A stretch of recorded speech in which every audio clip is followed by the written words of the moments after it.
ניקולאי מכין גבינה ברינזה דה בורדוף, דה? לא, ברינזה דה בורדוף. ואתם רואים, היא נמצאת בתוך קליפה של השוחית, הם חותכים קליפה של השוחית טריה, והם תופרים את הברינזה בפנים, זה שומר על הגבינה, ואיתה אחר כך בסוף העונה הם מורידים את זה למטה. תראו איזה יופי עם המספריים, הוא חותך. ניקולאי בא לכאן כל שנה אני רואה אותו, והוא נהיה יותר ויותר צעיר עם השנים.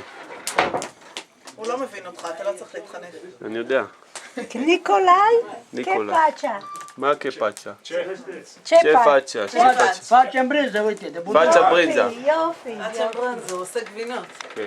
פאצ'ה ברינזה דה בורדוף. אתם רואים, תסתכלו כאן, הלחם הזה זה לחם שמכינים מקמח תירס, זה הלחם של הרועים.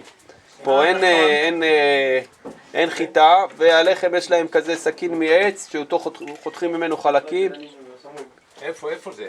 הנה פה. עוד מעט אנחנו נראה את כל התהליך, אני אסביר לכם של התהליך, ואפילו נקנה פלטש, ברינזה, אורדה וכל מה שצריך.